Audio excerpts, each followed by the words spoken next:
You guys all know, because you're here, because you're law-abiding, and because you're responsible, and you're prepared to assume that higher standard of responsibility that carrying a gun demands, that deadly force is your last resort. And the only circumstances for using deadly force are to protect your life or that of someone you care about, whom you know is innocent. We don't intervene in situations that we are not 100% clear on.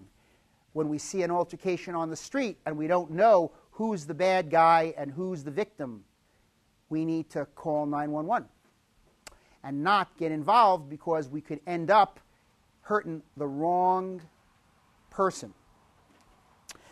Deadly force is only to be used, to quote one of my mentors, Masad Ayub, who is the world-renowned authority on the judicious use of deadly force. To quote Masad Ayub, deadly force is only justified when you perceive there to be an imminent threat to your life and limb. That is unavoidable. If you can avoid it, you need to. Now, there are laws in some states, like Florida, called Castle Doctrine and Stand Your Ground laws, which basically means you have the right to stay where you have a right to be, and you don't have to flee if you're attacked.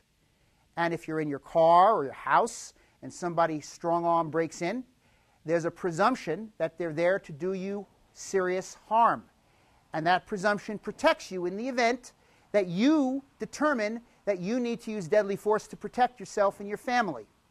Unfortunately, Pennsylvania just voted that law down. It was being considered in the Pennsylvania House, and it was voted down.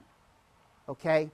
So in Pennsylvania, there still is a duty to retreat. There is no Castle Doctrine law in Pennsylvania. With that said, if you can't retreat, if your only option is to jump out the third floor window, then you need to do what you got to do, and your actions will be judged by a panel of 12. Better to be judged by 12 than carried by 6. So, all you need to be concerned about is doing the right thing. And if you're involved in a deadly force incident, make sure that you have a good lawyer. In our defensive handgun class, we cover what to say after a deadly force incident, after a shooting. And we cover the legal issues and how to retain an attorney and how to handle the immediate aftermath of a deadly force scenario. So I encourage you to take our defensive handgun class to learn all that. The law basically has a standard, and it's called the prudent person standard.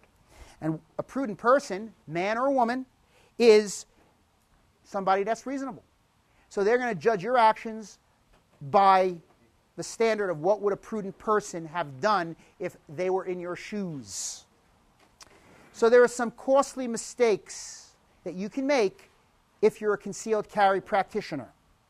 You want to avoid them. They're in your handout. Number one, if you carry one of those fancy, tricked out 1911 45s, make sure that it doesn't have a hair trigger. You know, a 3.5-pound trigger may be nice for competition, but it'll hang you in court. Make sure that if you have to use deadly force, that you don't flee the scene, because flight is interpreted as guilt. Make sure that you leave the scene of the incident intact. Don't tamper with the evidence. That is also construed as guilt. You get a gun. You buy it at Ready, Aim, Fire, let's say. It's straight out of the box from the factory. It has some safety features. Don't deactivate any safeties. Not for a carry gun. You know, there are people that will, let's say, I don't carry my gun on safe. They tape their safety up or down depending on which way the safety lever goes so they don't have to use it. Bad idea. If you end up having to use your gun in self-defense, it's going to hang you. Or some people deactivate grip safeties or firing pin safeties. Bad idea. You can always gain credit points by making a gun safer. For example, I have several Glocks that I brought to a gunsmith who makes manual thumb safeties for Glocks. The name of the gunsmith is Joe Cominoli of Syracuse. Here's a plug for Joe. He's a good guy, and he invented the Cominoli Glock safety. Now, it's a great safety, and it works just like a 1911. Thumb it down to turn it off or to deactivate it. I carry those Glocks. If I was in a situation and the gun is being seized as evidence, right? Because that's what will happen. Would you think that the legal situation would be more favorable or less favorable given the fact that I added a safety to the gun which already has all of the features that come from the factory, which were unaltered, used the way they are, but I added another safety after the fact to make the gun safer? Is that, how many hands would raise to say that would be favorable in one's legal defense? Of course. However, what if I deactivated a safety so that the gun was, let's say, quicker and maybe whatever? Would that be favorable or unfavorable? Raise your hands if you think it's unfavorable. Of course. So don't deactivate safeties. And the last thing that you want to do to avoid a costly mistake is try to stay away from guns that have aggressive sounding names like Raptor, Persuader, Killer, Tyrannosaurus Rex, those kinds of things, Butcher. Those kinds of names are going to be used by overzealous prosecutors to prosecute you into the slammer.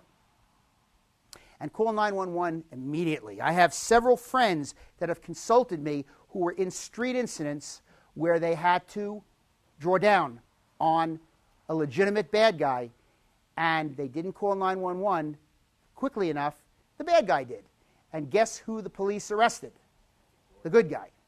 So you always want to call 911 first.